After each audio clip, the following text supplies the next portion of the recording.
Yeah. as well, because this is a training that they most certainly all could use and need. And we are going to be live and ready to start the training. And we are live. Good evening, everyone, and welcome to In the Same Race. This is a cultural competency training for adults, professionals, organizations. And this is the time. This is the time to have this conversation.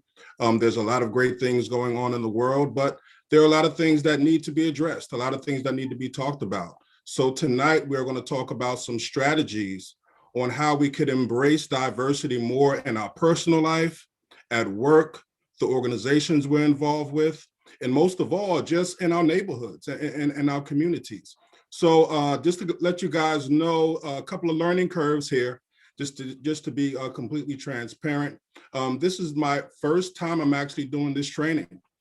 So I'd like to thank Daniel. I'd like to thank Scott Michaels and Alliance to really give me this opportunity to have this very important conversation. Number two, this is a difficult conversation. Be as honest as possible within your comfort level. All right, this is going to be a discussion.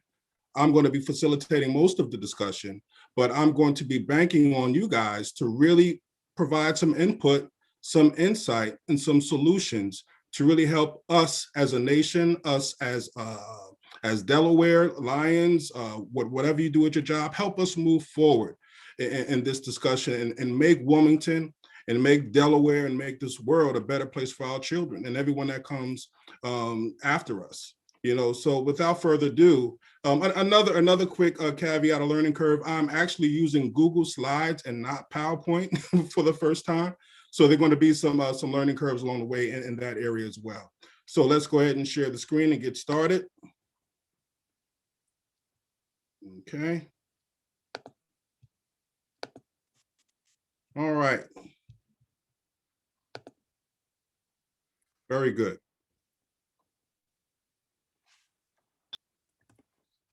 So first, we're going to start off with a game. It's called Name That Race.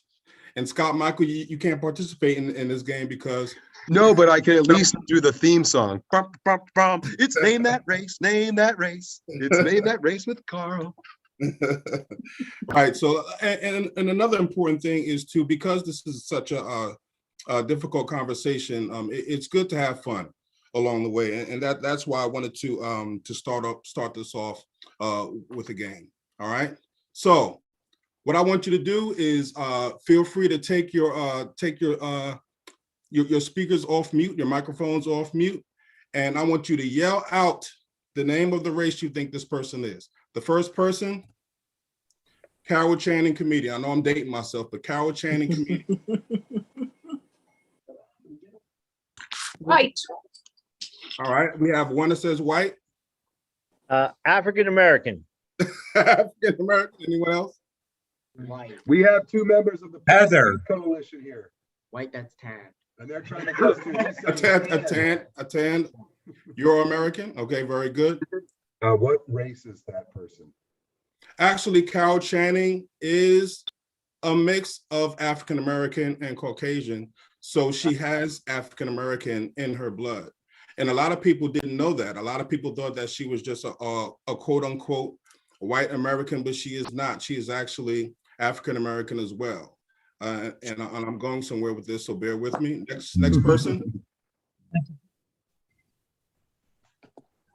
Amara, a singer and actor. African American. African American. Anyone else? Hispanic. Very good. Caribbean. Afro-Caribbean. Hispanic. Caribbean. Russian. Whoever said Hispanic is correct. She is what's called an Afro-Cuban. So even though she has very strong features of what many may think is an African American, she is not actually African American. She is Afro-Cuban. Next. Oh, hold on. Daughtry, the rock singer. You've unshared, Carl. Uh-oh. Let's say he looks a lot like Carl.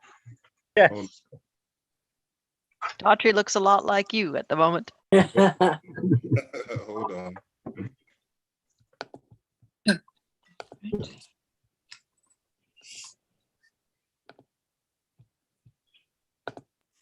Okay. Okay, how we doing? We're good. We can see. Okay, good. All right. Tell me what race Daughtry is. I'm gonna see if I can. What do you think? Caucasian? Mahad says Hispanic, maybe? What did you say, Scott?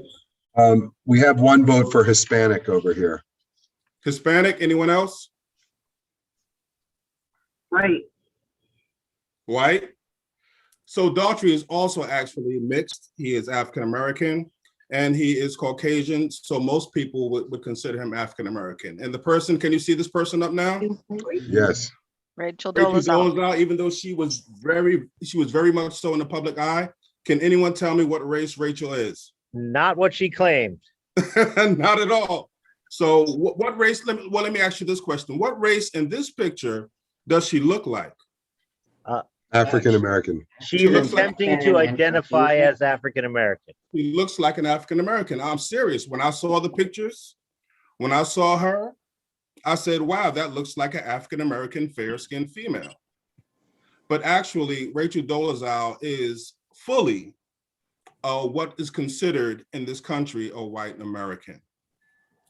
Okay, a few more. Does she have Jewish background? I forget. I'm not sure. I just know whenever you look up the research, she does identify as quote unquote white. And there are most Jewish people of background also identify with white. Jessica, have you heard anything different? But it depends because there are different groups of Jewish people. Correct. So the community that is most prominent in the United States, I think, is Ashkenazi Jewish, which is Mhm. European Jewish. Mhm. There are other Jewish communities that I don't know so much about. Correct. Great point. Next one, Soledad O'Brien, our correspondent from CNN. Middle Eastern American. Middle Eastern American. Anyone else? Hispanic. White. Hispanic. Mahad saying white. Right, white. What's that last one? She's white. Okay, Soledad O'Brien is actually a mix of Irish and Hispanic. So, but there were many people who didn't realize that she was actually ethnic. She was considered basically by all standards white American, and when she came out saying that she was not a white American, that she was Hispanic, it was a big to-do, and she had to educate people about her ethnicity and our preconceived notions on ethnicity in this country. All right, last one. Actually, a few more after this. Anyone? Let's move this along. Anyone? Slash is African American. Slash from Guns N' Roses. A lot of people thought he was white because most of his band members are white, and his music that he plays is geared towards what most people will say a white audience, but he is African American. Ronda Rousey, WWE wrestler and MMA fighter.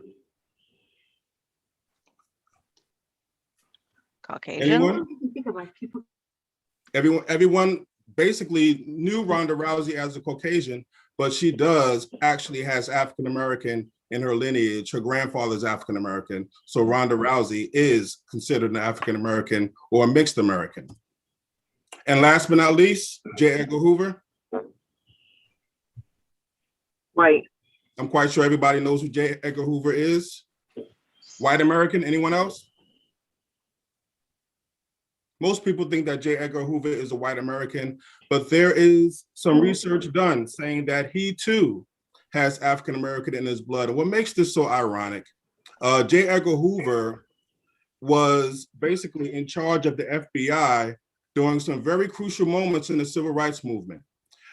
During his tenure as FBI director, That's when Martin Luther King was assassinated. That's when the civil rights movement was in full swing. Malcolm X was also assassinated. And there was also some research that states that the FBI had a direct relation to the destruction of the Black Panther Party. So for this guy who identified as a white American, who was really a mixed race and had some African-American blood in him, still stood for the power structure against the civil rights movement and other movements that were attempting to empower other races.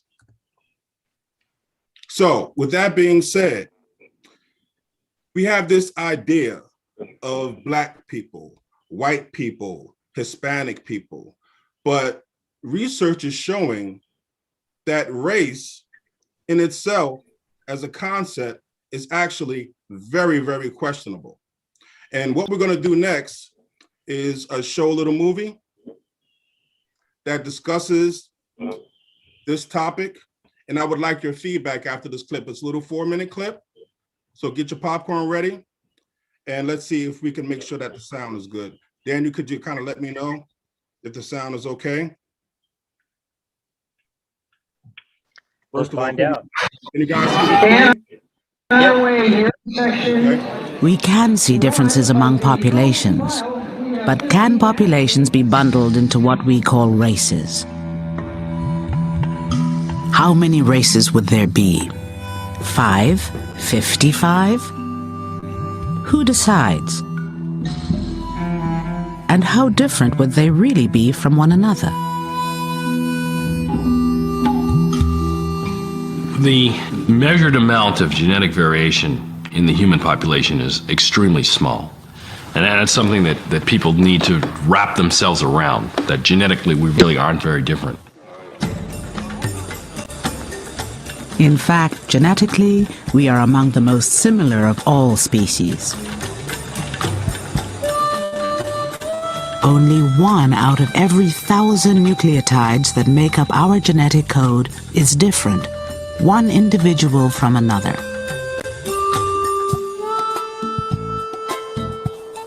These look-alike penguins have twice the amount of genetic difference, one from the other, than humans. And these fruit flies? 10 times more difference. Any 2 fruit flies may be as different genetically from each other as a human is from a chimpanzee.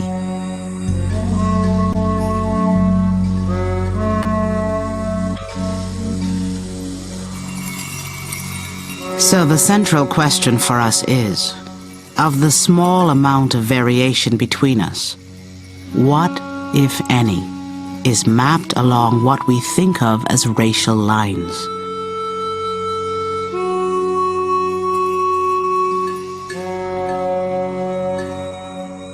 Because we live in a racialized society, this is not an academic question. We have a long history of searching for racial differences and attributing performance and behavior to them.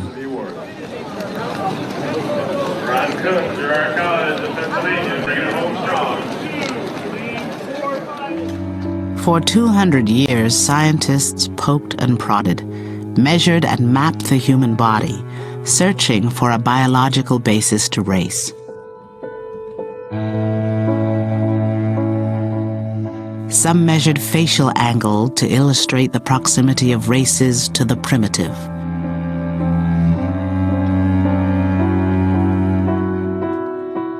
Others calibrated skull size to identify those with superior or inferior intelligence.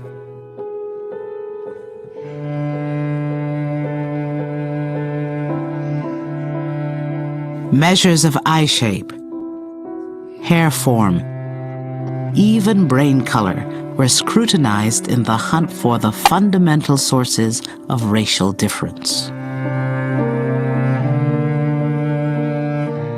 If we just take African Americans as an example, there's not a single body part that hasn't been subjected to this kind of analysis.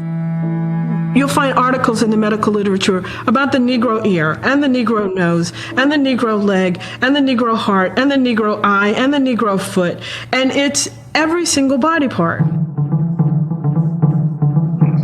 And they're constantly looking for some organ that might be so fundamentally different in size and character that you can say this is something specific to the Negro versus whites and other groups. Scientists are part of their social context. Their ideas about what race is are not simply scientific ones, are not simply driven by the data that they're working with. That it's also informed by the societies in which they live.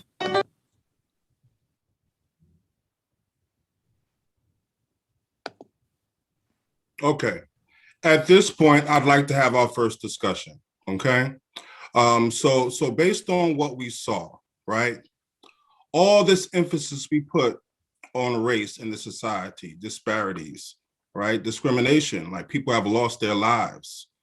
You know, people are facing poverty and unkempt living conditions, reduced educational resources, reduced healthcare, a reduction in healthcare, all based on what's coming out now is a biological myth.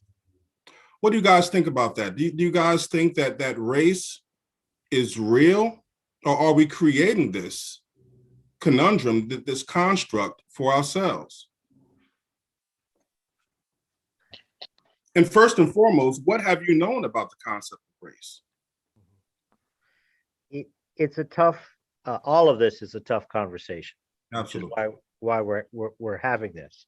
But it seems to me that societies and power structures have benefited off us believing in Correct. these differences and constructs. And it's one of those things. Take it from even just a context of like popular culture, right? So I remember a movie that I was when growing up, and the title of the movie, it's a great movie, is White Men Can't Jump. Right. Okay. So that was a movie, the context of it saying that, you know, there is at the core is, you know, you can be a great basketball player, but if you're white, you're never going to dunk. Right. And that's just one example of how it's done. And it's done on so many different contexts and so many different layers. So I do think that, you know, there's been a lot of effort into convincing us that these differences exist. Biologically, I don't think, from what you just showed us, I don't think that the differences exist when it comes to, you know, the biology. Right. Right. Anyone else want to add on? What this is making me think of is, Annalisa's got her hand up next. Sorry, I didn't put my hand up. There's a book that I've started reading about Canada called The Renaissance, and that's my background. And the author of the book explains that the Indigenous people in Canada went down to a low point in kind of the 1920s.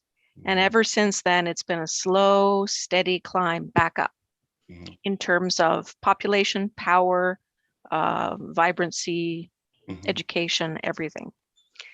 And what he explains right in the first chapter is that Canada turning into a country was really invested in the idea that the Europeans were better.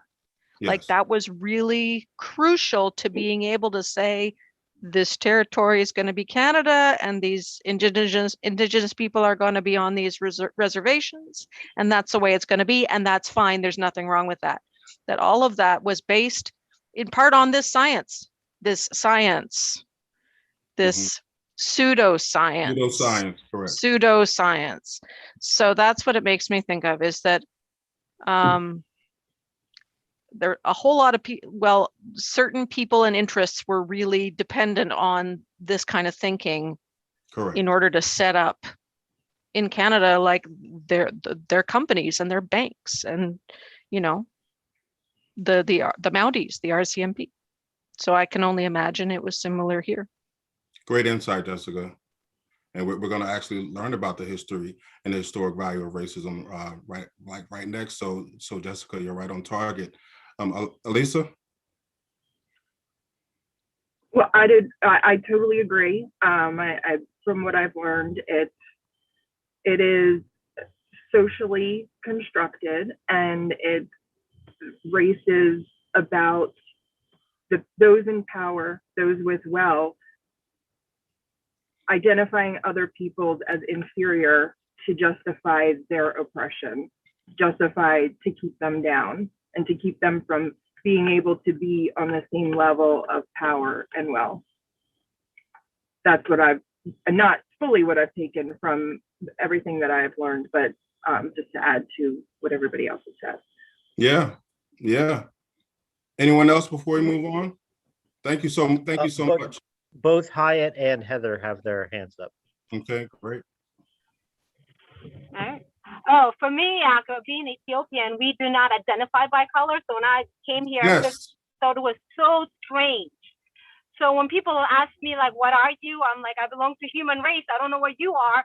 And that's been my response. And I'm sticking to that. Like, I know I'm different. I know it makes me, but I just don't choose to identify by color. We can talk ethnicity, but to this day, even my kids, we do unknown. I will do unknown if they have it. Just to Homo sapien, I will do what are you? I will do other and Homo sapien. So that's the only race for me I identify with. Yes. Thank you so much for that, Hyatt. Thank you. Ms. Elkins? You have to unmute yourself.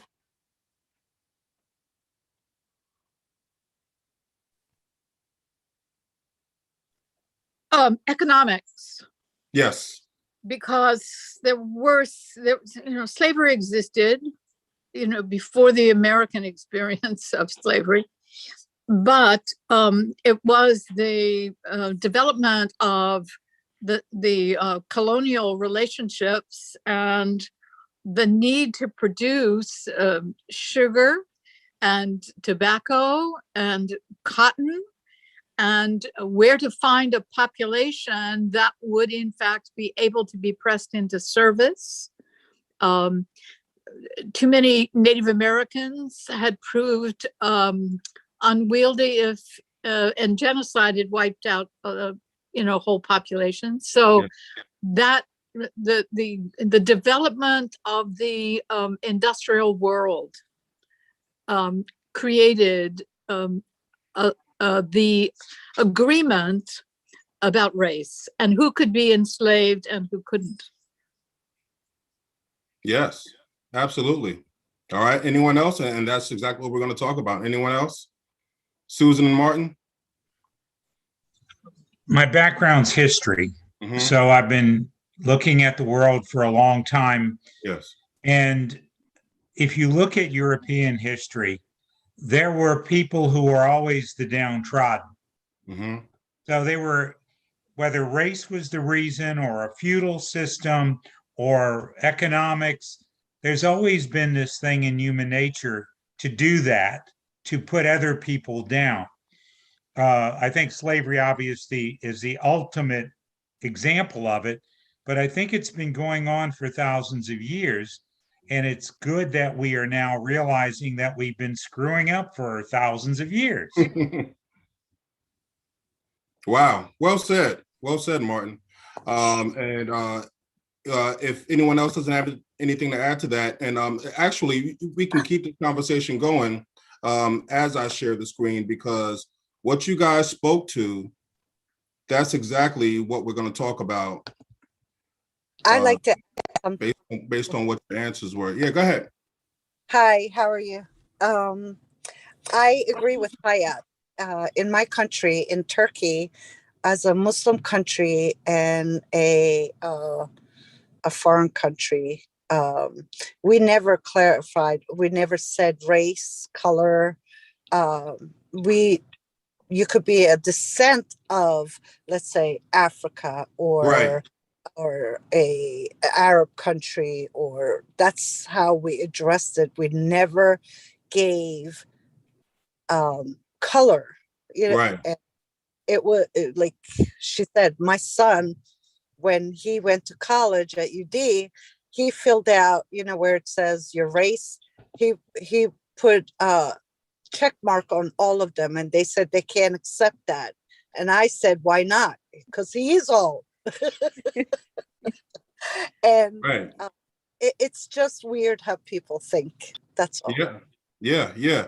Now, Daniel, before we move on, a quick question: can you see the square with all the video and the on the screen share? No. Okay, perfect. All right. So to speak to Hyatt and Sultan, first and foremost, thank you so much.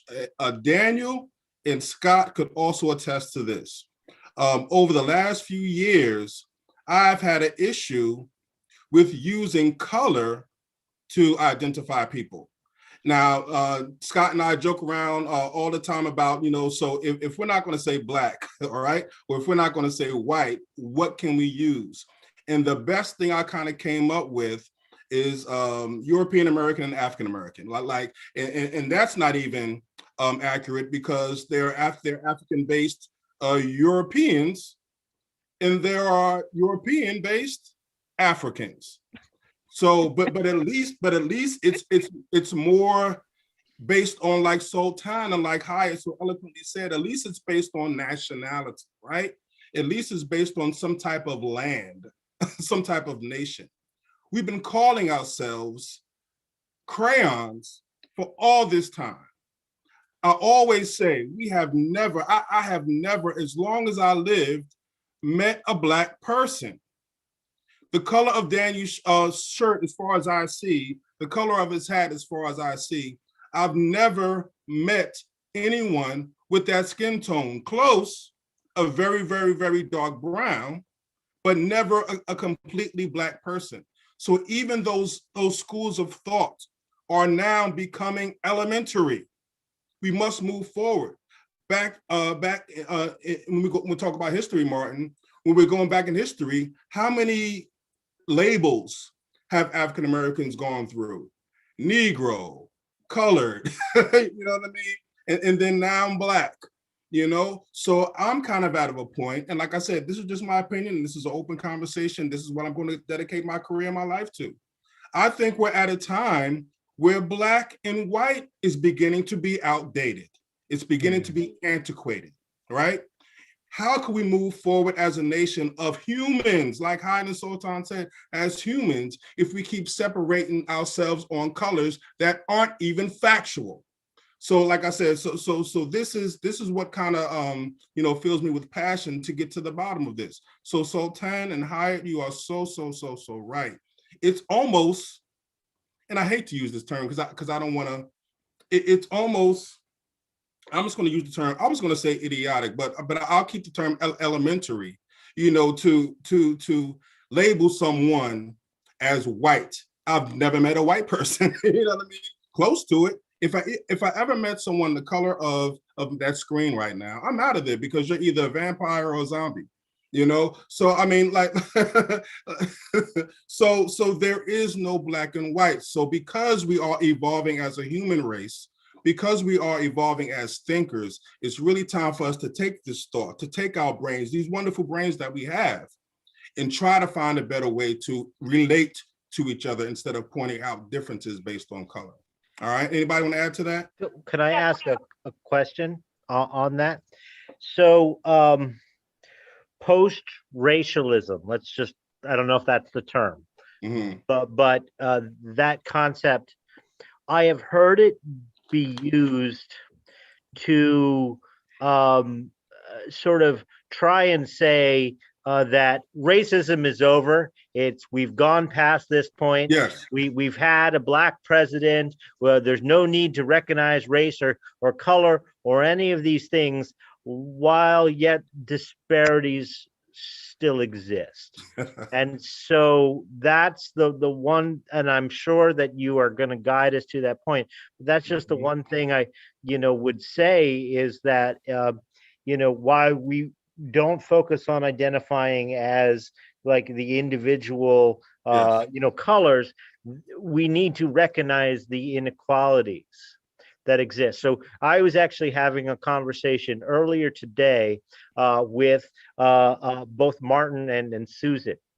And the question came up in terms of Lions International. When were women first allowed? Mm. Well, and 1987 was when they were allowed in the association, but 1917 initially. But then the follow-up question is that when were African Americans first allowed, right? And there's not a very specific answer that is easily locatable. Part of because it's the history that is painful to talk about and tell, but it in part is also because it was an association by invitation only. Right. So you just didn't necessarily invite, certain people.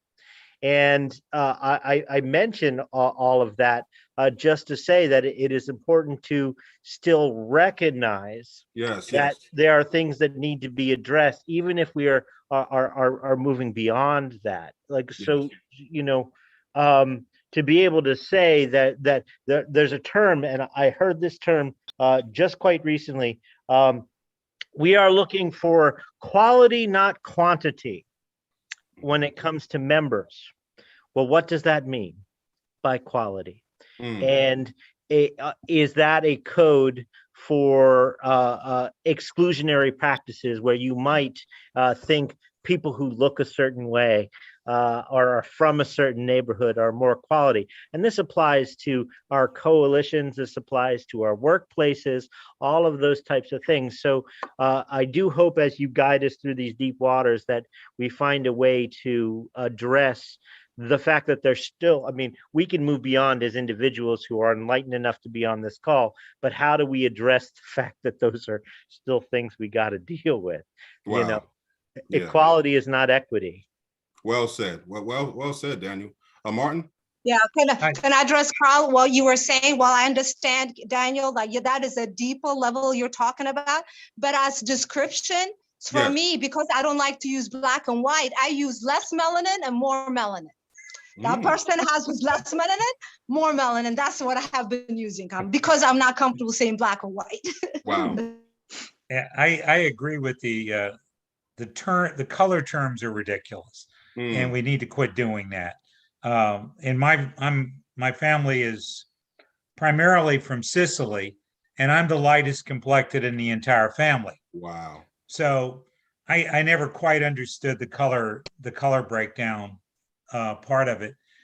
My problem is it really boils down to discrimination. If people are not willing to look at other people as the human race kind of people, we are discriminating, and that's the wrong thing. And if we need to call out people, let's call them out for that.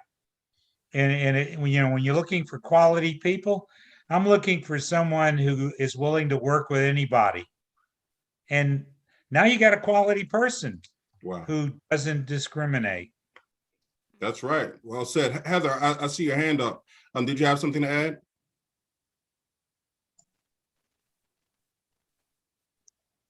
No, just to say this conversation is worth its weight in gold.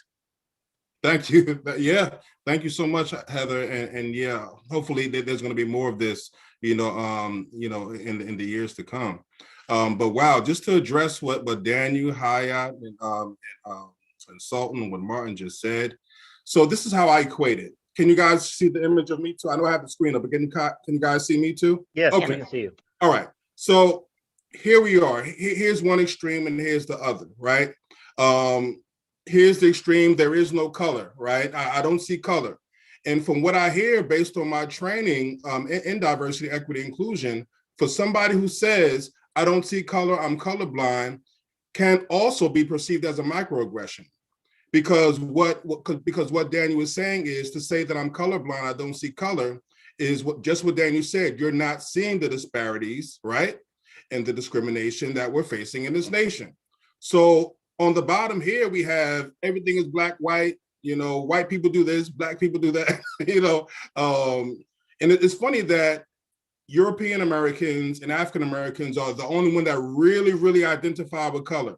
You don't hear people from the Hispanic race or from Latinx community, talk about some say brown people, but most of them say where they're from, Cuban, Puerto Rico, so forth and so on. You don't hear Asians say, we want more liberation for the yellow people. You just don't hear it as much as Black and white. So here you have this color-based society, this color code, and then you have this color blind.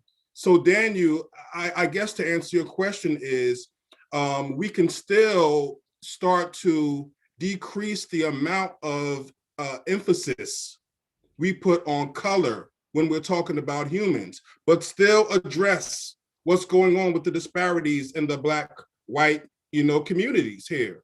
So as we continue to talk and have this conversation, hopefully we'll get to some kind of equilibrium where we're seeing each other as just people, not colors, but still working on the issues in that community. It's a long road ahead of us, people. It's a long road ahead of us, because what Daniel just said, what do you guys want? You just had a Black president. But look at what happened directly after that presidency. Look what happened directly after that administration. It almost went from one extreme to the next again. So here we are in this country fighting for equilibrium. Yes, Joe Biden, I think it's a more calmer climate, a political climate. There are people that have some things to say about Joe Biden, but the political climate is more calm. So now here's the opportunity to continue to try to find that equilibrium. So the fact of the matter is, I agree with you both. I agree with Daniel saying that, we can't ignore the disparities based on color. And I agree with Hayat saying that, hey, we could still, face these issues, but let's take the focus off of the actual color, because it's not accurate. There are many, many shades of people within the African-American community. Just like Martin said, there are many, many shades of people within the quote unquote white community. So the color thing is really, really antiquated. I see a few hands up. And I'm going to try to keep the slides going and the conversation going, because we only have 2 hours to get this done. I did kind of want to know if you guys wanted to take a break along the way, because 2 hours is a long time. The human attention span, kind of comes and goes. So I do understand if you got to leave early or hop out and come back in. But I am going to keep the slideshow going. And so Carl, if yeah, I may, just at 7 o'clock, if we can do a quick roll call. Great. Sounds good. Sounds good. Okay. So before I address the hands in the air, let me just go through this quick history of race, just to basically let you guys know that you were absolutely correct. All right. So I got a few homework assignments for you guys. These are a few things I want you to research. Number one, I want you to research Bacon's Rebellion.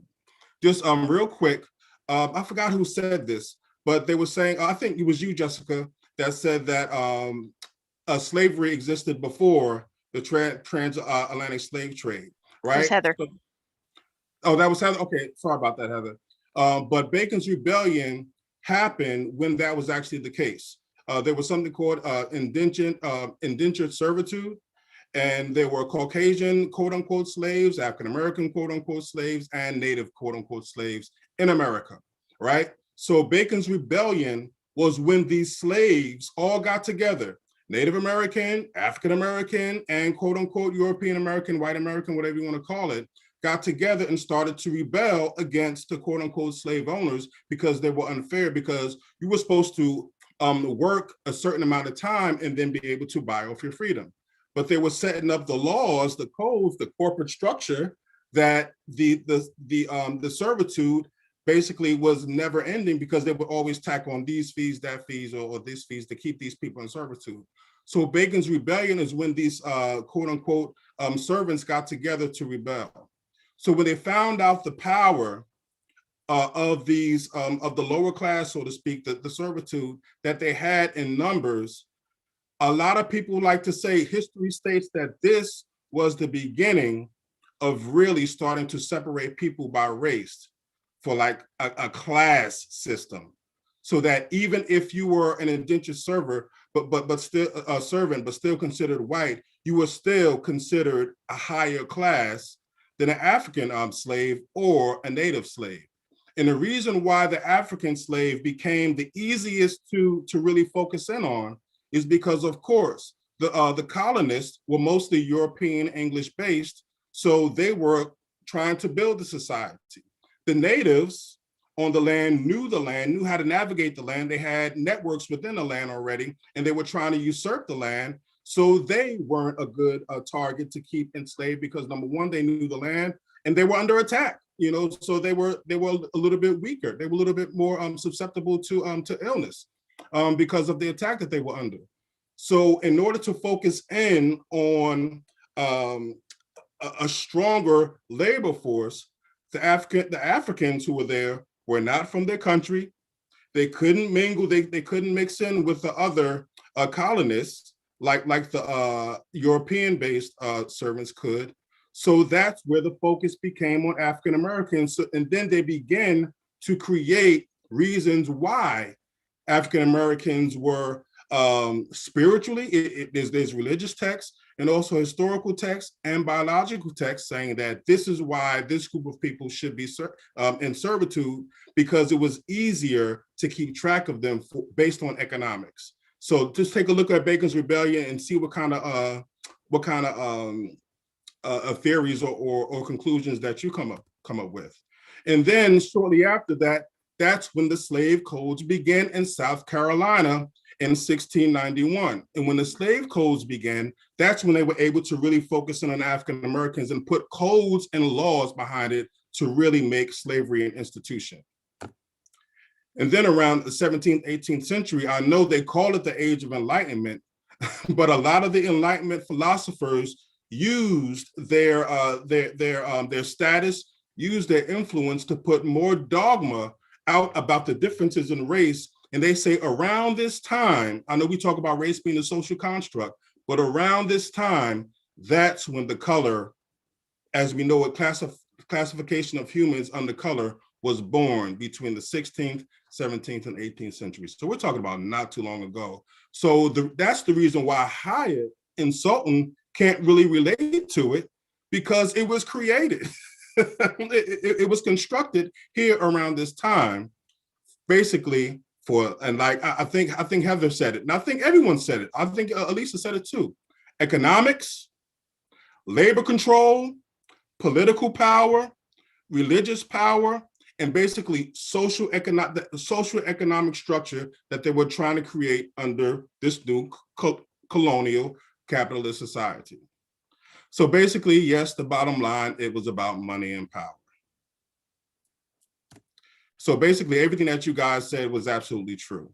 All right, so here we have in 1865, slavery ends, the Jim Crow laws begin. So they still begin to separate people based on race.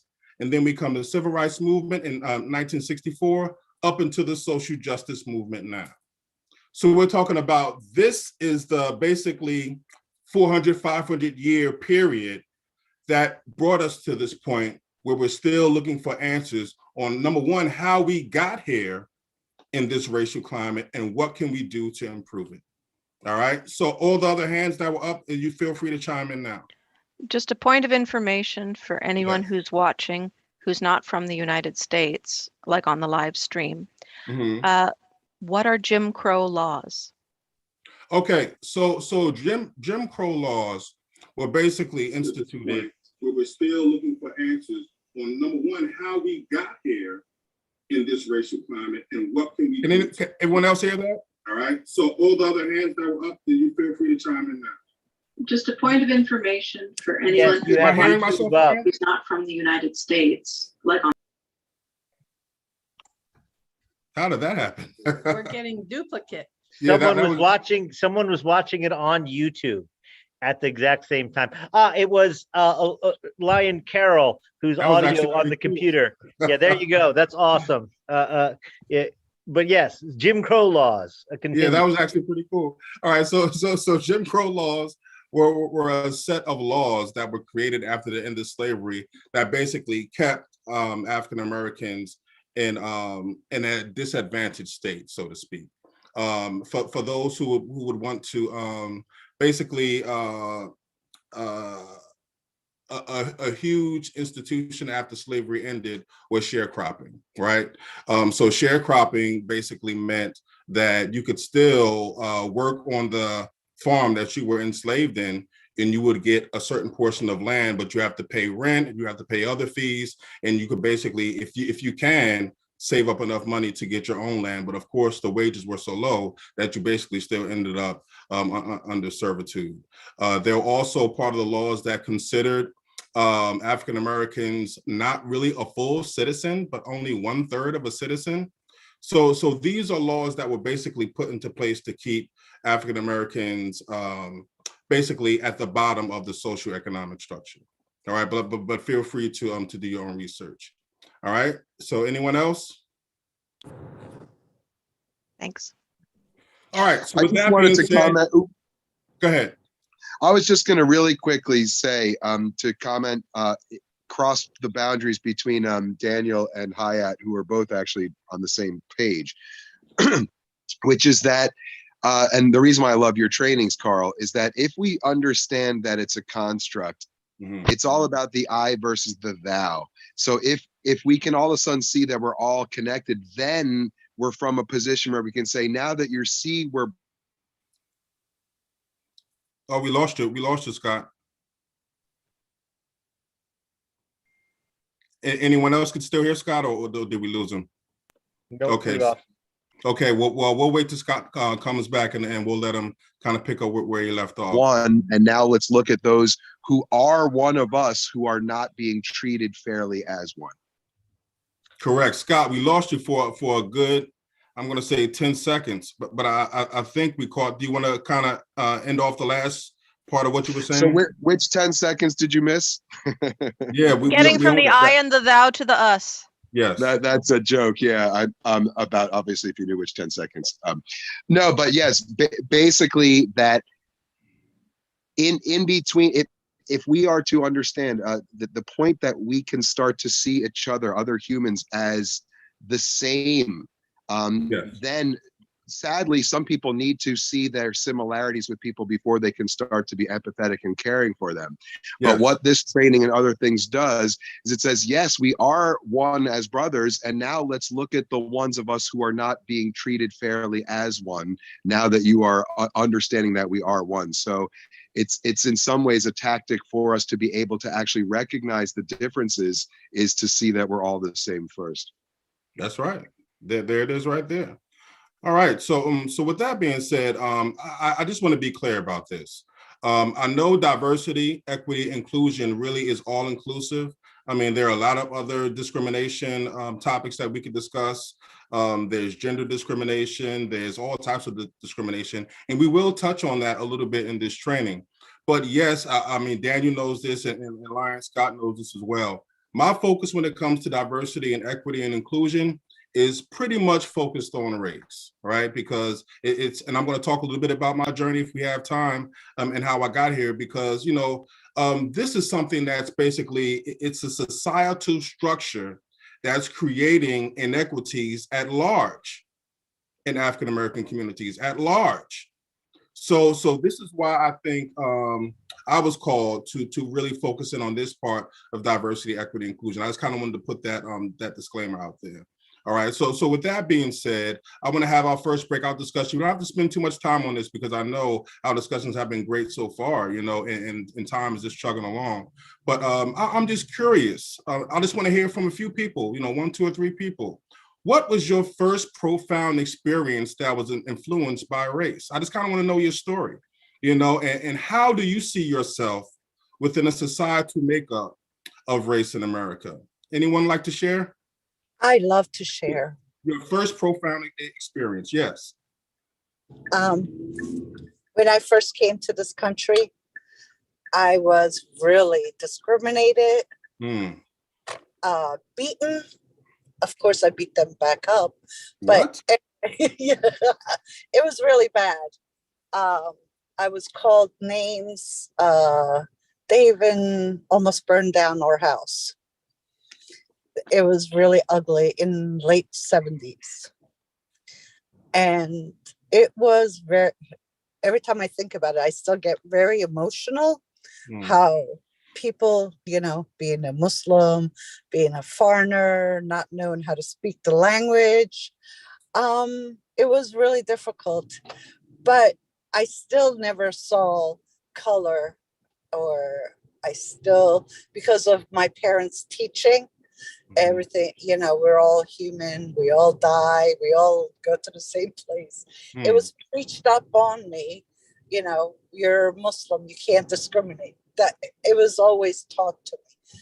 But I really had difficulty from high school, from grammar school, middle school to grammar school. I'm sorry, high school, that there was a lot of different how people treated foreigners. And maybe I was in, South Philly and Northeast Philly. That could have been why, I don't know. But I left the country. I came back. I left again. I came back. I didn't want to be here because it was really bad for us. And one time they almost burned down the house really bad. And there was fights, there was cops every day almost. But we overcame that, and I still love everybody, and I still want to, help people, and that's my personality, I guess. Thank you. Yeah, that's emotional to me. I couldn't talk because it just brings back memories, It was really bad. I used to be with black eyes, broken bones. So with that being said, because that was such a traumatic experience, right? In this country, in America, not too far from here in Philly, and I'm quite sure you weren't the only one that experienced that. With that experience, knowing that you still have love for people, how do you see yourself now within the societal makeup of America? What do you mean by that? I'm sorry, because I have different. Do you still think you are a victim of certain discrimination? No, I'm not a victim. I'm not. It's just the way people are taught. And I try to kind of educate people, a little bit. And it's just how people are. And I always say jokingly, oh, it's the American way. And I'll just blow it off because it's not everybody like that. And, you still see people like my mother is covered. You still see people looking at her like, is she one of them, especially during 9/11 or whatever. And, you just kind of educate people, and then they start loving you, and then it's a better community. Not a victim. I just thought that it was a bad situation. That's all. Right. This more education is needed. Very good. Thank you so much, Sultan. Heather? And we'll do one more because I know Jessica said that around 7 o'clock we want to do that check-in. Real quick, 7th grade history class after school, and the history teacher in this club showed a very grainy film about Japanese Americans who were put into internment camps. And we didn't know that. We never heard that. That was, it happened, just 25 miles from where we were, but we'd never heard that story. And so that was a shock that Americans had done that to other Americans. And that was a Tuesday. And on Friday, the teacher was fired by a group that got a hold of the school board called the John Birch Society. So that was my second lesson, that there were people with power and money who would enforce what we could or could not know about issues of race and wrongdoing. Wow. Yeah. There it is. There it is. Anyone else? We have one more we could share. I can go, Carl. All right. Can you hear Thanks me? a lot. Yep. I can hear you loud and clear. Growing up in the 80s and, the expansion, the origination and expansion of hip hop in the late 70s, I was a very big fan and learned a lot from KRS-One and Public Enemy. and you know, Spike Lee and Do the Right Thing and all that kind of stuff. Where I grew up in Northeast Philly in a primarily white area, and realized how messed up it was. And I started very like making sure that I was trying to educate people that didn't want to, wearing shirts and explaining like how serious it is, because a lot of people that are full-blown racist or pretending they're not but they are, were like, oh, you know, this is a lie and all this other kind of thing. And I was like, I don't think so. And like the more years I had on earth, the more I realized how real this was. Yeah, yeah, wow. And thank you for sharing that, Adam, because I mean, over the years, there have been many hip hop artists and many musicians across the spectrum that always says, you know, music is definitely one of the big bridge builders, you know, in our society. You know, so just to hear you say that, Adam, that, you know, your love for music, you know, your gravitation towards the hip hop culture really opened you up to wanting to learn more about, let's say, quote unquote, African American culture, and it shows. It shows with who you are today. It shows with how you interact with everyone within Alliance. Daniel as well. You know, was highly, you know, influenced by hip hop culture. Daniel could freestyle better than me. Daniel could rap better. Daniel could rap better than me. You know, so I mean, I no know. one knows that. Don't blow my cover, man. I'm sorry. No, he can't. I'm still the best. No, it's also Carl's a terrible rapper. pretty much. But I used to be pretty good. But anyway, I digress.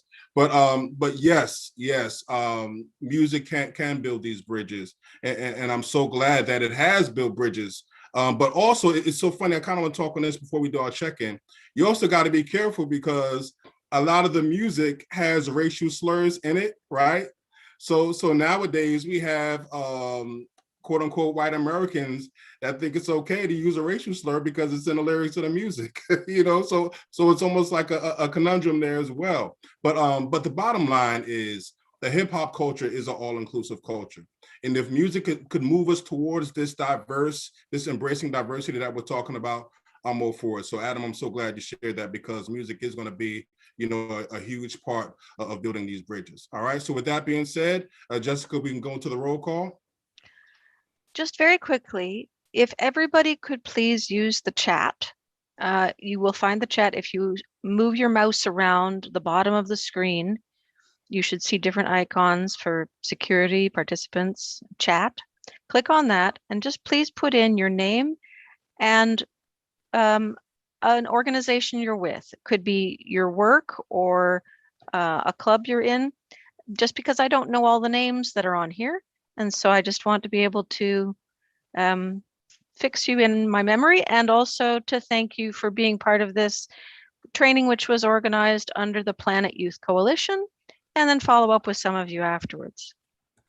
Thank you. Shelby has given us a great example. Shelby Brandywine Counseling and Heather Belfont Lyons. So just like that, if you could all do a bit of a roll call, that would be much appreciated. And that way we'll see a little bit of our diverse backgrounds. Absolutely. Yeah, I mean, and just a quick commercial for the Belfont Lions. I mean, that's one of the, as a matter of fact, I think it is the most powerful thing that drew me to the Lions. When I saw how diverse this group is together, and the type of service that we were providing the community together, you know, as a united organization, I knew it didn't matter what the past was. I mean, I did the research on the past with the Lions. We talked about it. We worked through it. We even did a workshop on it. You know, this is why we're doing what we're doing right now.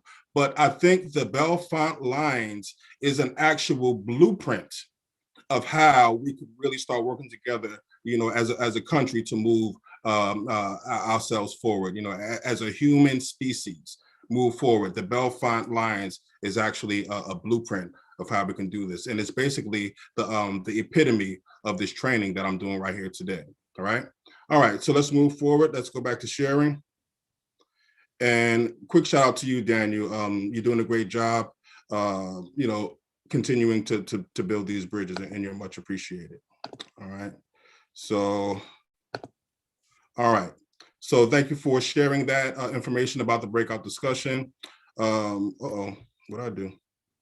Did I stop? You shared and then you unshared. Okay.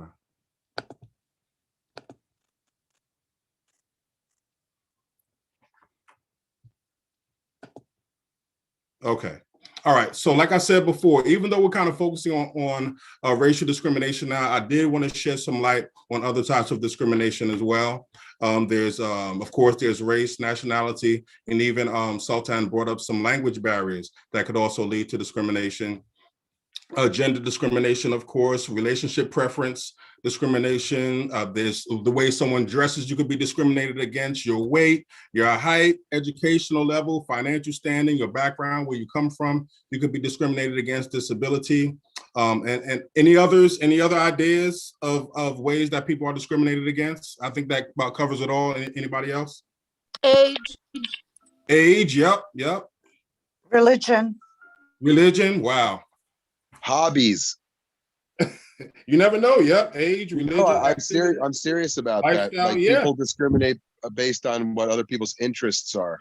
The jocks versus the artsy fartsies. Wow. Right? Jess, we know which side you landed on, I'm sure. With me on the fartsy side. But that's so true. Like these are things that we didn't even think of, especially like when I kind of laughed at first when Scott said hobbies, but I think about the people who do like the what they call it, cosplay, you know, and they walk around, you know, dressed like Harry Potter, whatever. Yeah, absolutely, they could be discriminated against, you know. So that's a very, very great point. Very great point. So with that being said, when you're talking about discrimination, you know, there are types of discrimination. There are very, very subtle discrimination, what some people call unconscious bias or implicit discrimination. And there is also overt discrimination, very explicit, in your face discrimination. And this is kind of what we're facing here in the world today. So I kind of want you guys to yell out. I'm not going to unshare. I just kind of want you guys to yell out what you think, or if Daniel and Jessica can help me kind of facilitate this conversation. I'm going to read a scenario, and I want you guys to let me know if this is, first of all, is it bias? Is it implicit or explicit? And some other questions, all right? So African-American male or quote unquote Black male walks into a networking party. The first group of people he sees are 3 white or European-American attendees talking. He then sees a group of 3 other African-American attendees further in the room. He doesn't know either one in the group, but he walks past the first group of quote unquote white attendees and goes straight to the other group to introduce himself and join in their conversation. Is this an example of bias, yes or no? Anyone? Well, it might be, it doesn't say in the paragraph, it might be conscious or unconscious on his part. Mm-hmm. If he's decided for the second group, he might have thought to himself, oh, I assume I have more in common with the second group. Mm-hmm. Or it might not even be a conscious thought. It might just be like a feeling of feeling more comfortable, because sometimes we're not even aware of it. So, but I would say, yes, it is bias. I would too. Wow. But because of that, because it's not, it seems like it's implicit to me, because he's not saying anything negative explicitly about European American folks who are there. Seems what like. What if he knew someone in the first group, but still walked by to the second group? Depends on what the relationship is. I walk past, you know, people in groups that I'm not particularly fond of. You know, I mean, I might nod to them, but if you know, let's just be honest. You That's don't know the guy who wanted my promotion. Better not go talk to him. Right. You have to know what the relationships are in this, and if they know someone that's a part of this. This is actually a good example when you are talking sort of in the world. I've seen a lot of, whether or not it's the prevention world or in the world of lions, there's oftentimes a predominant you know, a group of you know, a racial makeup within the room, and you can totally see, like when I first came to Wilmington, Delaware, and was a part of the prevention field in the rooms that I was in. Scott Michaels, was the only other Caucasian male that was in the field, as far as I could tell. So there was a walking in and being like, oh, look, I'm not alone. Hey, what's going on?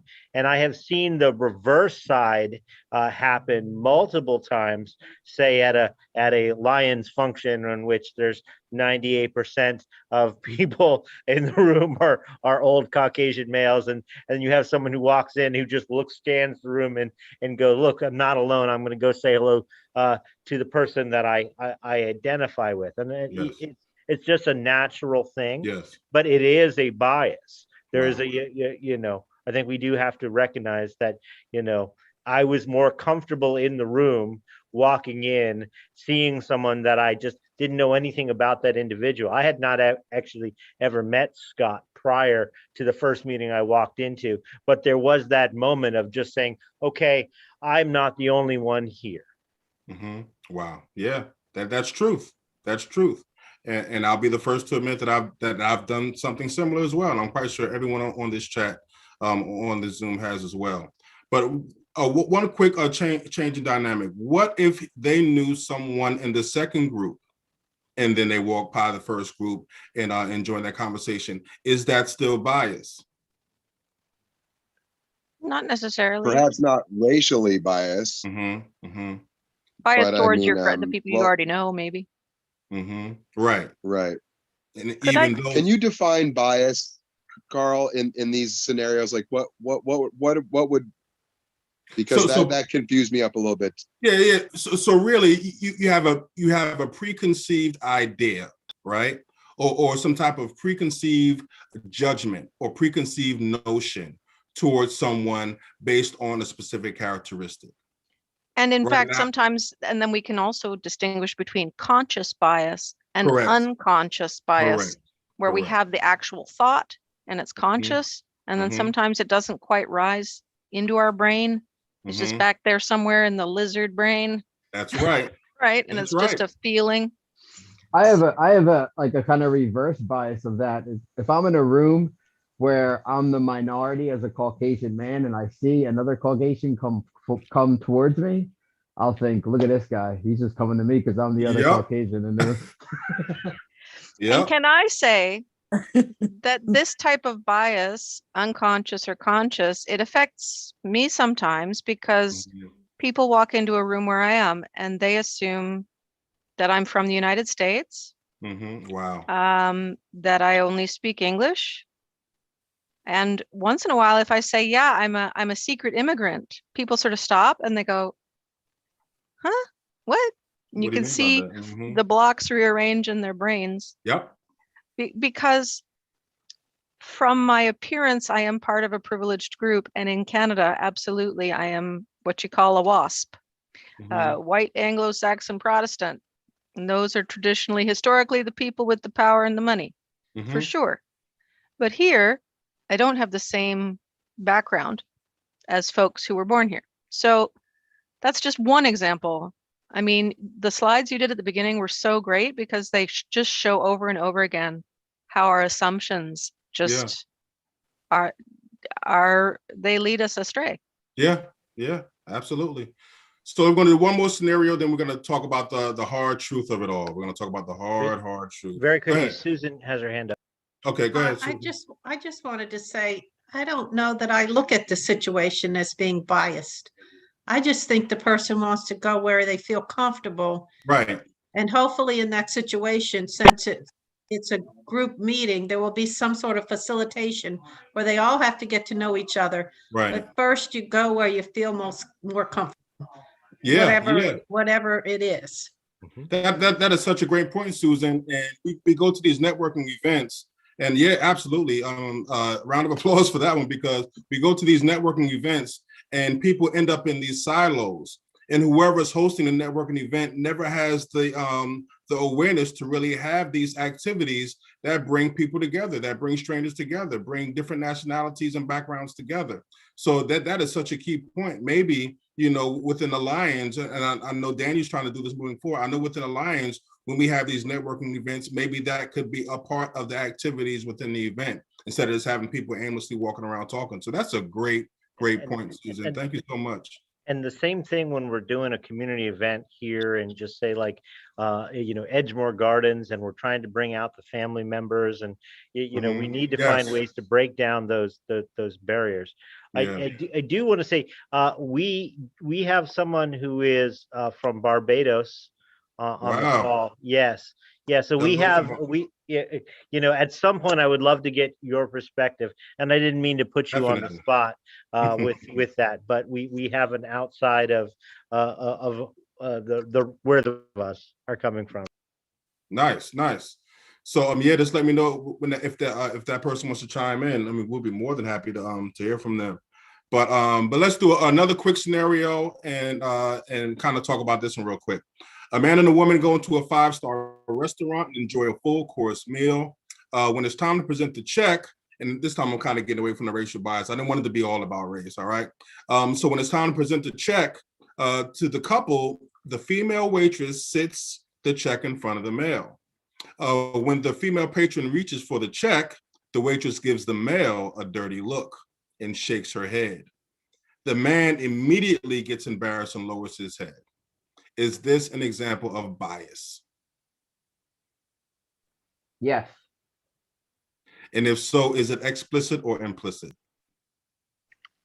Here it's explicit because pretty explicit. She showed her judgment of the male by what she did. Do you think the waitress was wrong for sitting the check in front of the male? Yes. Well, she's assuming the way it's going to go. As somebody who pays the check normally in our family, there you go. I like it when the waitress just puts the check sort of centrally in the table. Middle. Yes. And it's, even if you're just with your spouse or with another couple, let the people at the table decide how they're going to pay the bill. It just so happens that I end up with the check because I pay the bill. So it's just the way we work it in our own family. Right. No matter what the waitress does or doesn't do. It affects the tip for sure. Who they hand it to. Jessica and I have shared accounts, but she has the card. I don't have the card. So they almost all the time it's put in front of me. And I have to push it over and say, well, I literally don't even have the card. So it's that assumption that it's the man's role to pay, when women tend to be much more effective in doing everything, not just just saying. Well, I just want to say that waitress needs some training. Yes. Definitely. So I kind of want to hear just real quick from Daniel and Susan. Susan, so how would you respond if that actually happened to you? If the person put the check in front of the male, right, and then the female. I usually just say, "I'll take that," or Martin says, "Give it to her." Just give it to her. We haven't had anyone give him a dirty look or anything, or maybe it's just a difference of where you go or restaurants where you eat or what. Right. I think today, I would hope that most wait staff, male or female, would choose the neutral route and put it in the middle of the table and let the people there dining make up their own minds. But she should not be making any judgment by shaking her head or giving any sign that she doesn't approve that the woman's paying the bill. It's not her business, really. That's right. She should hope for a good tip, and her doing that, she's lessening her chances of getting a good gratuity. Right. So in essence, she's not handling her business by not minding her business, right? So with that being said, Daniel, based on what you said, this happens to you often where the check is put in front of you. How would you respond if that happened to you? If the waitress gave you a dirty look, and how would you respond in that scenario?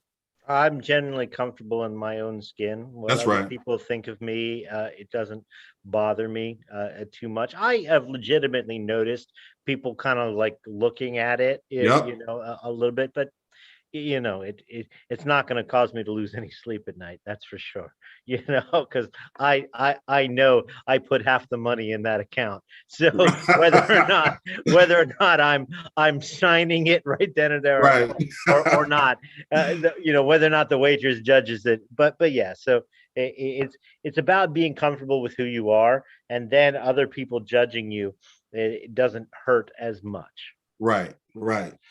First of all, thank you so much for your answers and for your honesty. Basically, especially about the first one. When everybody admitted, when you walk into a room, there are certain people that you approach that you feel more comfortable with. That's just the reality of it all.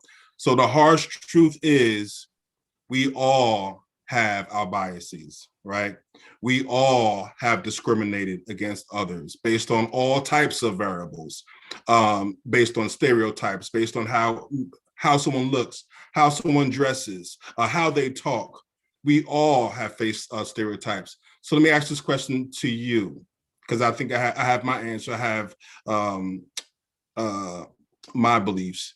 Do you think we all have a little bit of racism inside of us? Are we all a little bit racist? Or there are some people on this world that are completely evolved, I would say, in this country, not in this world, in this societal construct?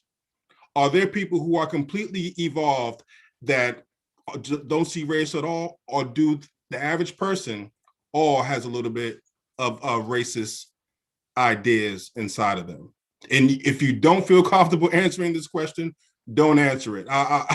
Because like I said, I have my ideas and I'll talk about them. But can anyone honestly answer that question and say, do we all have some racist ideas inside of us?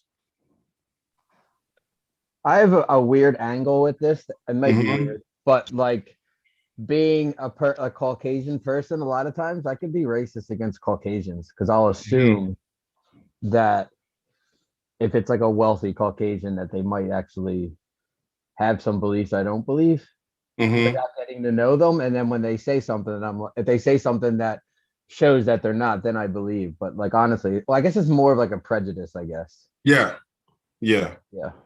Very good. Anyone else want to answer? I would say there is always fear of the other. Yes. That's a very hard thing, to get away from. So I don't know if it's necessarily always turns to hate, but fear it is something that every human being alive knows and experiences at some point in time, and there's a whole lot of justification for it. Even if you haven't personally experienced it, it's the unknown. It's and it's that unknown that can cause us to be hesitant or not say the things that are really on the mind. I mean, how many times have you had a conversation with someone from a different cultural background and you have censored what you would have said because you don't want them to be offended, or you don't want to be canceled, or you don't want to, like, all of these things, right? So I think that there's some there. Yes. And just as an example from my personal experience, I could definitely speak to what Adam said as well. There are some times when I've been in certain neighborhoods and I say, I am not turning down that block, because, that there may be some perceived dangers in that area. And I ask myself, wow, am I being racist towards my own people? Do I have racist thoughts against other African Americans based on, where they live or what reputation that neighborhood has? So to answer myself, yes, I've had to deal, especially in this line of work, when I'm asking people to be honest in order to create solutions. I have to be honest with myself. So as I heal, as I teach, as I work with others on this topic, I think there has to be a point where we have to be honest with those in the audience in order to reach some type of healing. It's therapy 101. If you have something going on inside of you and you want a solution, you have to put it on the table so you can deal with it, talk through it, and move on from it. So this is why I think this is an important part of the conversation. Even though we're here together, Susan, Martin, Adam, Daniel, Denisa, we're all here together, working towards building a better world. But we know inside of us, we have a lot of work to do within as well. We can't be on these workshops. We can't do this work acting like we're holier than thou, acting like we don't have these same issues. So I think this is a very key part of the training when we actually address the issues that we have within ourselves so that we can heal ourselves as we work towards healing the world. And that's why I just kind of brought that part up. Anybody want to add on to that? I see Denisa has her hand up. Denisa? Yes, please. Good evening, everyone. Denisa, all the way from Barbados. Hey, Denisa. And hello. I wish I was there. I wish I was in Barbados right now. Yes, and get some warm, some sun. Yes, please. Nice. Yes, I have been listening actively to this discussion. Fantastic discussion. Thank you. I didn't want to come in too early because, I'm not from America, but of course I will have my views. As I said, great discussion. I strongly believe there is racism, of course, and it is everywhere, not only in America, fact, but as an individual, we need to nurture ourselves, and depending on how we were raised, can affect us mentally. Right? For me, I was never raised to either like white people or Black or that you love everyone. But I've traveled to America, I've traveled to New York, to Boston, Florida, Georgia, all over the place. And I would have seen some discrimination, being exhibited. What I can say, for example, like I would have traveled to the IMF, International Monetary Fund, with work, and I'm Black, most persons there are white, and everyone was treated like there were king, queen, and there were people from all over the world, from Africa, all over the world. And I've heard a lot of experiences from other persons, both Black, white, different races, and it has not been good stories, unfortunately.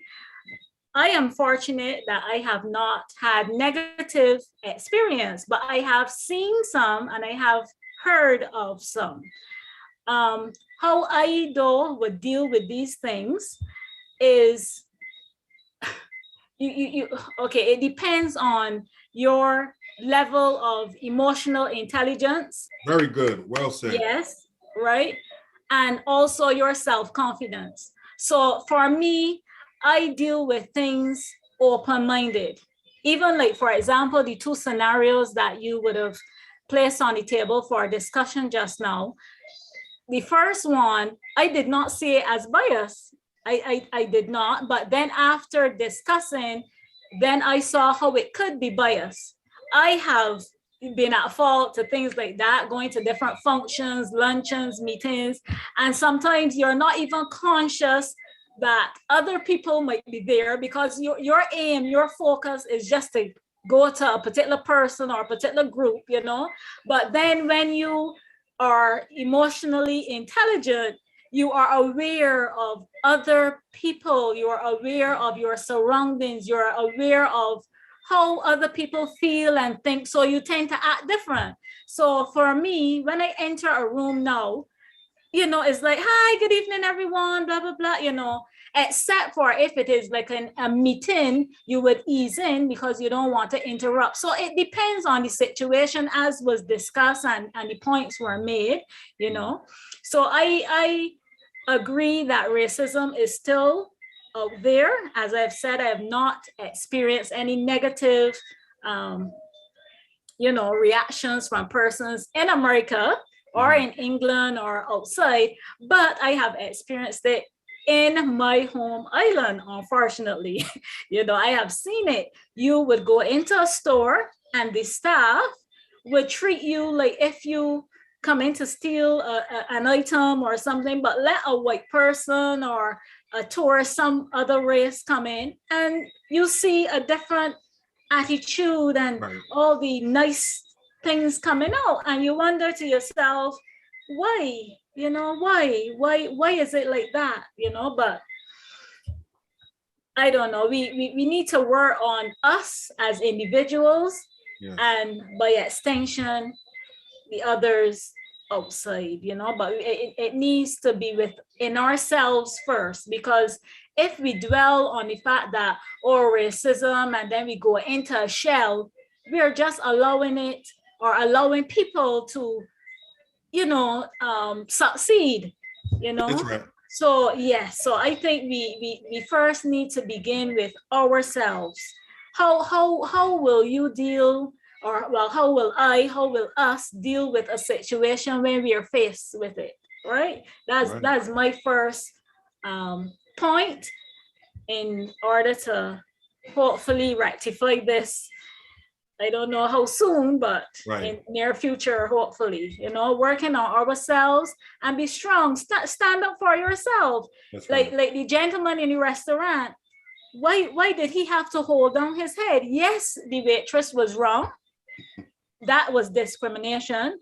But then what is that saying to the individual? You should be brave and stand up. If that's your wife or your lady, or even a friend, and she has an attitude with you, you be proud, be proud that someone else is paying the bill. Hey, be like Daniel, So, but yeah, so I am happy to be here in this discussion. Thank you, Daniel, for inviting me, of course.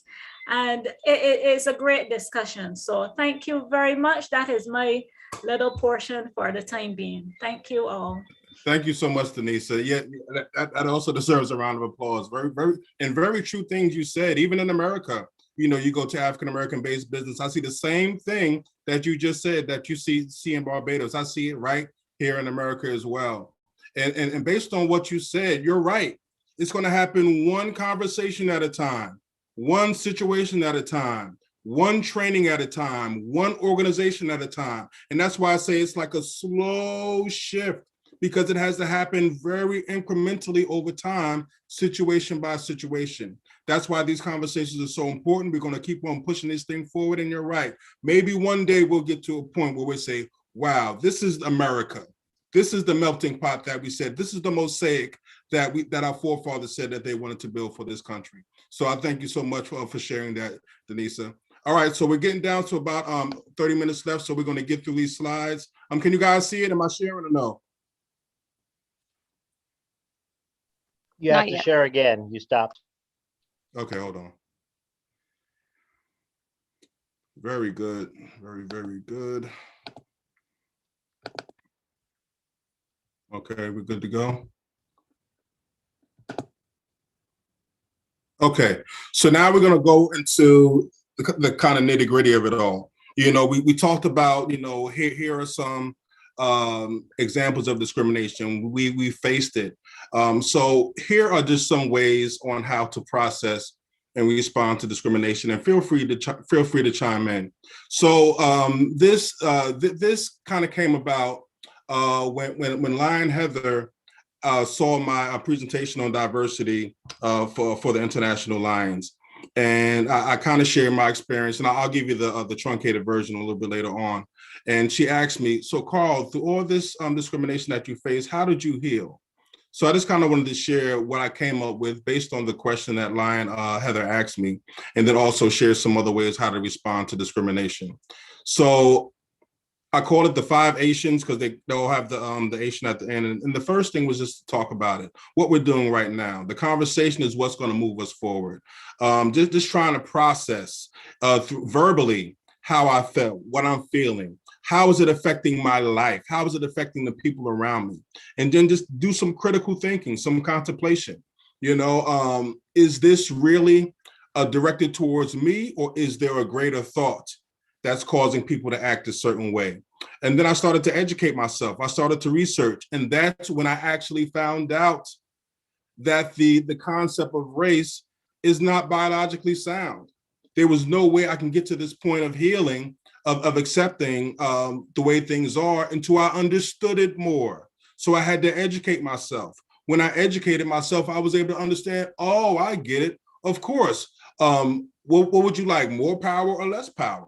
So there were certain people who founded the nation, the founding fathers, who had an idea in mind, colonialism, to take a great portion of this land, and this is what they did to get that accomplished. And race was a part of that. The creation of race was a part of that. So when I understood it, it gave me more peace of mind because I knew it wasn't against me personally.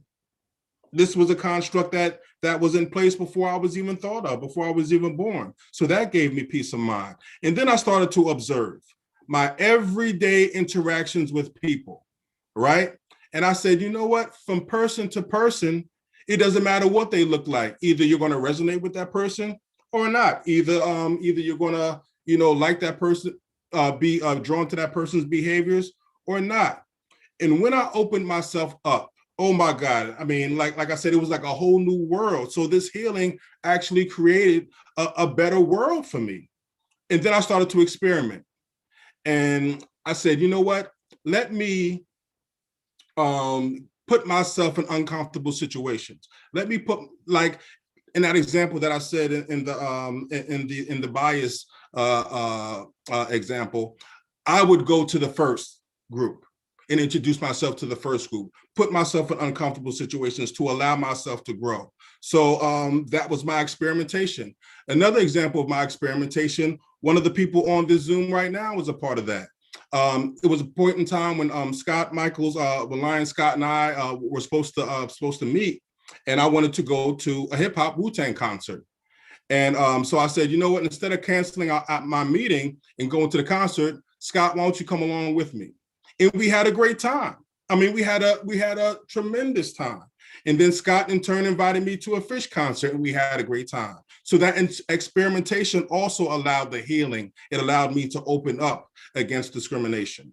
So those 5 processes could really be taught or at least communicated to people who have faced discrimination, is to really kind of get through, process yourself through conversation, contemplation, education, observation, and experimentation. It makes it fun too. It makes it fun. And who wants to live life all angry and upset all the time? You want to have the best possible life as possible. And if you allow the discrimination to make you bitter and to treat others in a bitter way, that's doing nothing but hurting yourself, right? So how do you respond? And the key word that was mentioned, I forgot who said it, but someone said emotional intelligence. That is so key. You have to really allow yourself to take the emotions out of the equation. Don't take it personal. All right. So if you're discriminated against, do not take it personal. Like I said, this structure was created before you were even born. Right. And then talk it through with someone, a mentor, a therapist, a counselor. Don't talk to someone who's going to put fuel on the fire. Talk to someone that you respect, someone that you honor their opinion. Like I said, like a mentor, a counselor, or even a therapist. Some people face so much discrimination in their life, they have to seek therapy. There is nothing wrong with that. In order for you to heal, in order for you to move forward, if that's what it takes, so be it. All right. And then if you're in a situation where you face discrimination, ask yourself, is it even worthy of a response? Some people that you know have these unevolved scopes of perception. Maybe, you don't want to expend that type of energy, to respond. If you think it's worthy to respond to educate. Don't respond to offend. Because like I said, you put more fuel on the fire and then a cycle continues. As someone who is looking to embrace diversity, as someone who wants to help make this world a better place, when you are discriminated against, if you take the emotions out, your idea of response should be to educate and to make aware, not to offend. And if it's in an institution, if it's at your job, or if it's in a restaurant, or if it's in some type of organization or some place of business, make sure that you can notify a leader. It could be anonymously, or it could be, you could say, this is who I am, this is what I experienced, or you could do it anonymously so that someone in some type of decision-making capacity has the opportunity to do something about it. So these are just some ways how to process and respond to discrimination. Anybody want to add on to that? Just that the respond to educate and not offend, in the scenario of the check being placed in front of the mail, that's a time where I sometimes, in my silly way, will use a little humor Right. Like, oh, like you're making some assumption of who's the breadwinner or something like that. Right. And kind of challenge the waitress in a fun way, but hoping that sometimes it'll make them second guess, or the waiter, what they're doing. Yep. Perfect example. Perfect. Anyone else? Hey, Carl, I have what you said brought to mind the human library. Wow. Yes. If we can do that, that would be just so awesome. I'll go for that. We're actually looking into that. When I saw that, that was amazing. Yes. Yeah, very good. Thanks for the reminder on that, Hyatt. All right. Anyone else? So I would also add to this. If someone is expressing that they feel discriminated against to you, you need to understand that their feelings and experiences are valid. Because this is all from the side of, if it is you that it is being sort of discriminated against. And we just need to, I think, understand that the flip side, it may be that someone is coming to you to feel like that they have been discriminated against. And how do you use this process to respond to that and acknowledge that their feelings are valid, that these are what, you know, to talk through that as well. Absolutely. Absolutely. Heather? In that case, a lot Carl, of these steps. Carl, I wanted to complexify your great example about the waitress. To add a question, do we assume men or women tip better? Oh, wow. You need to add that. I see where you're going with this. Yeah. Which is one reason why I wanted to say the waitress might have scowled. Wow. Because of an assumption. Yeah. Or perhaps out of her own experience. I do not know. But I think that's, again, economics. That's right. Yeah. Yeah. I think that's a valid point. Thank you for that. Yeah. That's another added dynamic. Okay. Anyone else? I was interrupting Heather by accident there just to say that I think a lot of those steps on the slide still apply perfectly if somebody else is being discriminated against and they come to you. Yes. We just have that one extra point that Dan is saying of there needs to be a moment to honor the emotional impact of it and allow that, like to take a moment with that and then to move on with the rest of it, because everything is still valid to have the conversation and to do some research and observe, and all of that stuff is still good stuff to do. So appreciation, if you want to keep your shuns list. So you just appreciate, you add that extra step, appreciation, that what they're saying might be valid. Or validation. Validation. You know, even better. Yeah. Yeah. Validate your feelings. Validate the furthermore. That's right. By not validating, you would complex the actual incident. That's right. It would make it a double whammy. Great point. Duly noted. All right. So moving along. But this is really helpful. I sort of wish I could like laminate that list and keep it in my pocket for these moments. Yeah, it is tough, and it's two things. Number one, it's definitely easier said than done, Jess. You know, I mean, you could say these things, but in a moment, you know, when that word hits you, or when that action hits you, I mean, it's easy to say take the emotions out of it, but we're human first. We're not robots. You know, we're not going to this process. Oh my God, you know, this didn't happen to me. Yes, you're going to have an initial emotional response. You know, but the key in not responding in emotion is allowing that time. I think, Daniel, I think you hit it right on the point. I think that could be like the validation time, when you just kind of sit with it. You know, you sit with the feeling of it. And then once you sit with it and you allow yourself like, hey, yes, that did hurt. Yes, that did come out of nowhere. Yes, that did strike me. That will allow you to, you know, try to neutralize your emotions. So you can move forward in a more, you know, a strategic and a more efficient a manner when it comes to response or how you're going to handle that situation. So yes, that's very, very valid. Very, very valid. All right. So I just kind of want to go over we went through some examples or what have you. So it's real quick. I know we don't have a lot of time left, but if we can get one or two examples of when you faced discrimination, how did you deal with it? How did you deal with it? And this could be anyone, like I said, just one or two, because we got to keep this moving because we're kind of coming towards the end. Does anybody want to share when they were discriminated? And if no one wants to share, that's fine. I'll share mine, but does anyone want to share when they were discriminated against, and how did you process and respond? Anyone? Sure, I'll go. I was in Los Angeles, and I was invited out to a open mic on the corner of Crenshaw and King. Oh my God. And the person who had invited me, didn't think anything about inviting me out there, was his community, all of that.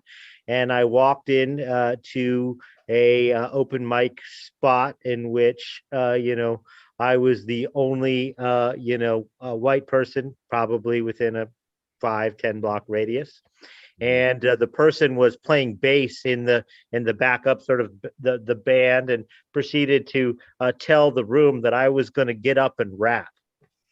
And if you ever heard like the DJ skip, where it's just like it stops and everyone in the room exactly turns and looks at you, and heard quite a few, let's just say terms that would not be terms of endearment for someone of my skin color.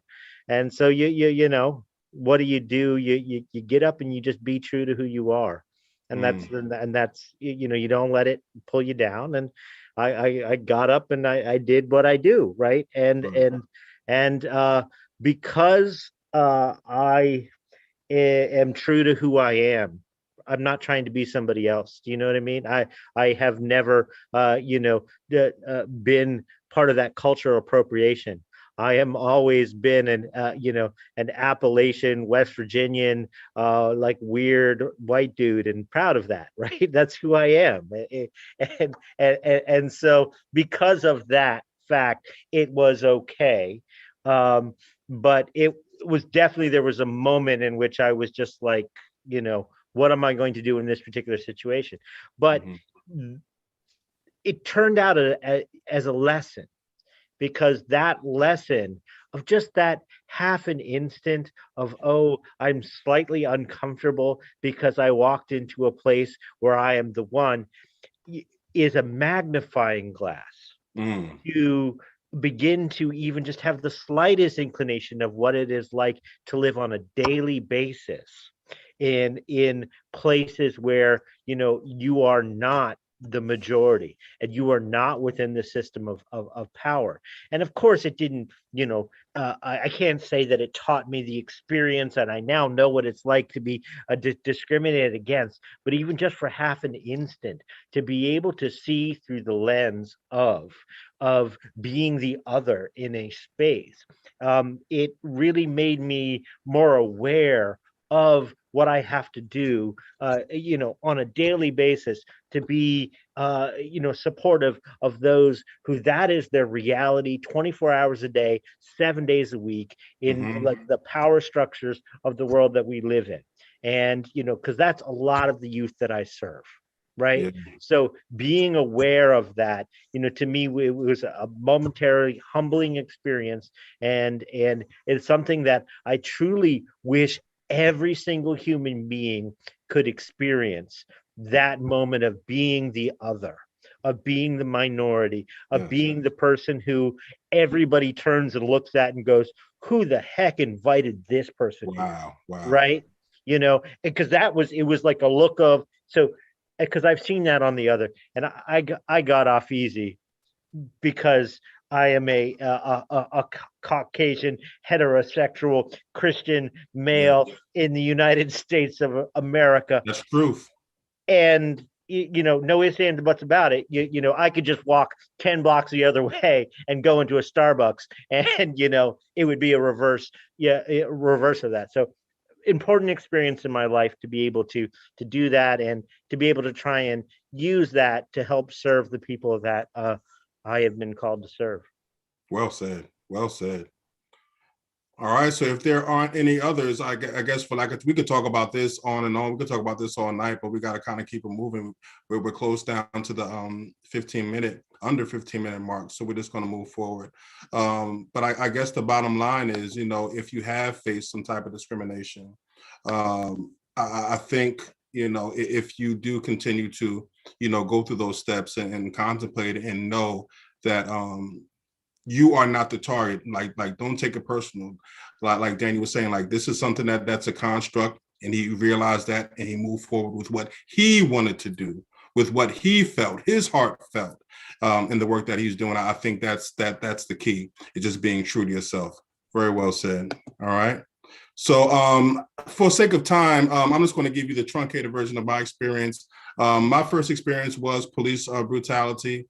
We were 14 years old. At Christiana Mall, and we fit the description of someone who I guess committed some type of crime in the mall. But it kind of came out that they knew that we weren't a target, and they just saw us outside, and that they accosted us and they said, "What are you doing?" We were young and started mouthing off a little bit, and we were assaulted by police and called a racial slur by the police. And that's when we knew that we weren't being targeted for a crime. We were being targeted because that person had preconceived ideas about African Americans. So that hurt.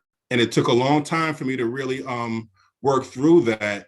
And through my awakening, through that processing, through that research, through the grace of God, really, I finally came to a place of healing based on those 5 Asians, well, 6 Asians now. But and that's when I shared that story in the Lions Convention, and Heather said, "How did you heal?"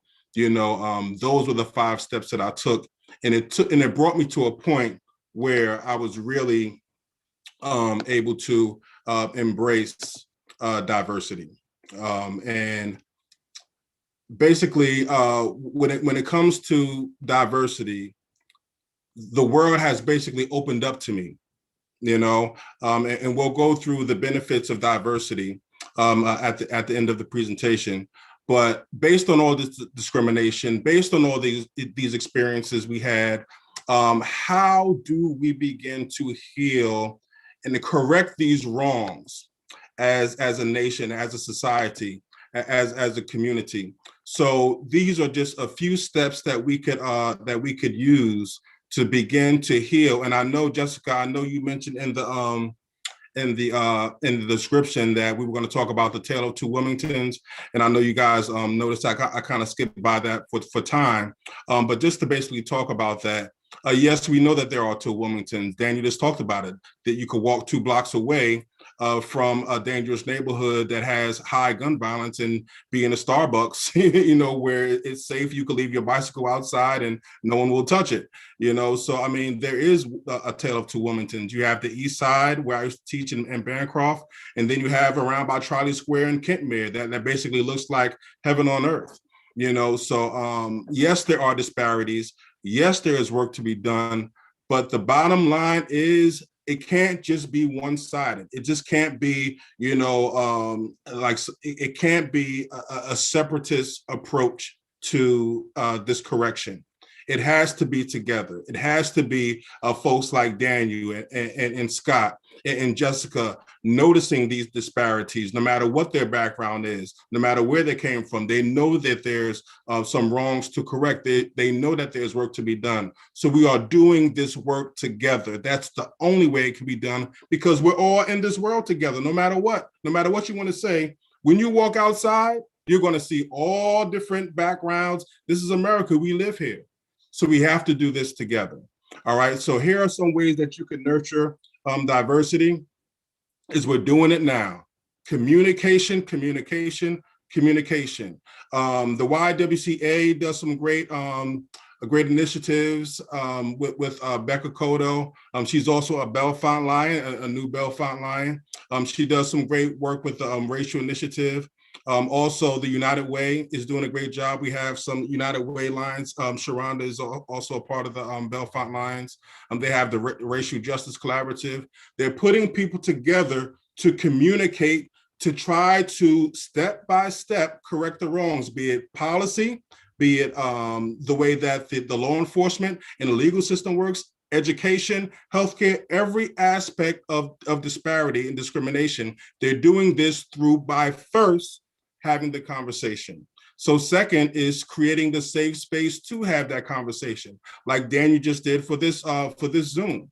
It cannot happen if like just an happenstance. It can't happen from a day-to-day conversation. There has to be a concerted effort to create a safe space to have the conversation that's going to be solution oriented, not just pointing the finger, not just people yelling. It's a group of people together willing to open up their minds and their hearts and put together a solid plan to move things forward. So not only is it communication, it's having targeted communication in a safe place to create the environment for growth and development.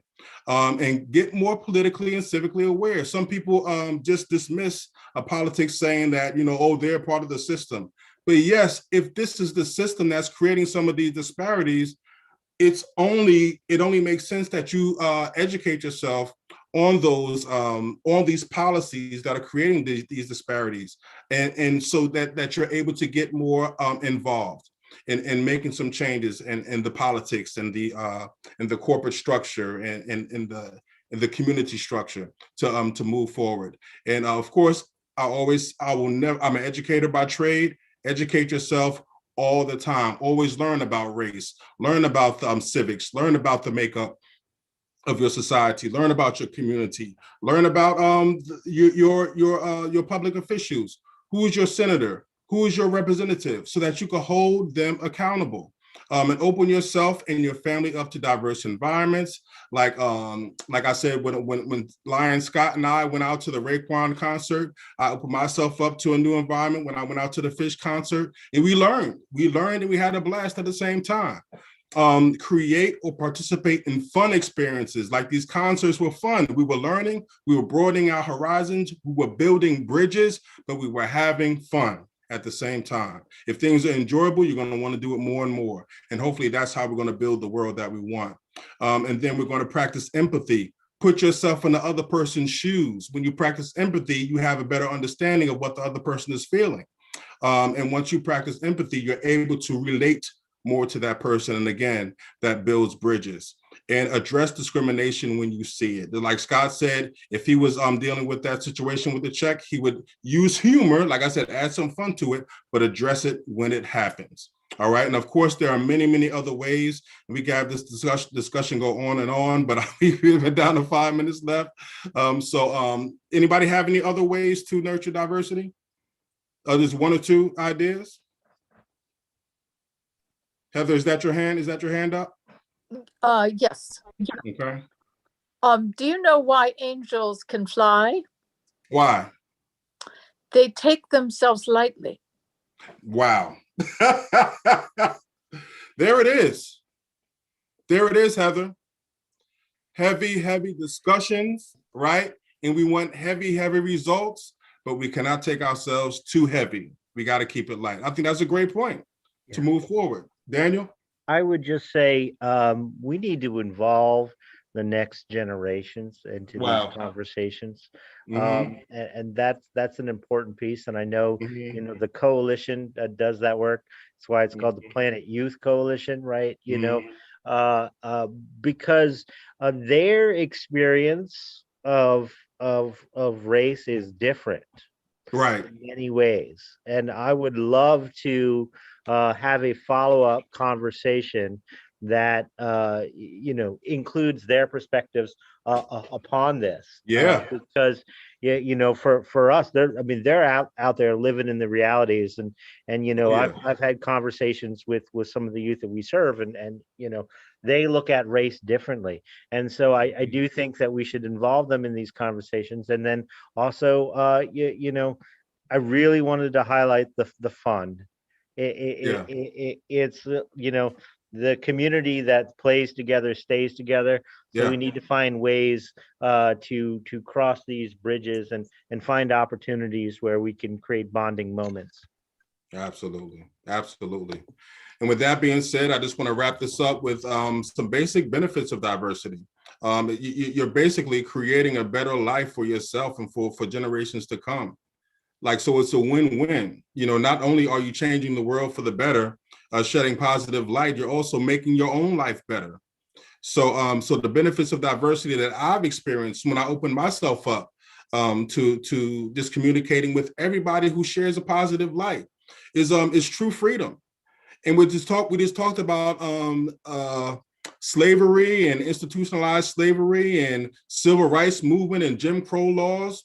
Well, I found freedom, true freedom, from all of these preconceived historical notions that were placed in my psyche. I found that in diversity, because all of those historical shackles that were on, you know, my mental frame just kind of drifted away, because I knew the power and the power of freedom was internal.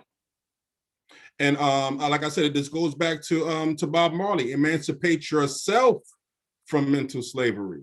None but ourselves could free our minds. So diversity basically freed me. It freed me.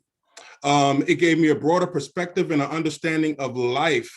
It allowed for more cooperation and collective resources, access. And we're talking about people who are in impoverished situations. The access, the opening up to different environments is going to ultimately improve those situations. So these are all the benefits of diversity: more personal love, happiness, and joy. Like Daniel said, the emphasis on fun, having good times, more productive and socially, economically expansive. And like I said, for people who are experiencing poverty or in dangerous neighborhoods, if you open yourself up to diversity, it will allow you to expand in that manner. And also, it's just a weight was lifted, because there was no one to blame. I was no longer a victim. There was no finger pointing. It was all about my self-awareness. So that was less stressful, right? And it was less mentally and spiritually draining. Like I said in the beginning, it freed me. And last but not least, it builds character. So I'm looking forward to building with you all. And thank you for joining me today. And therein concludes my presentation. Awesome.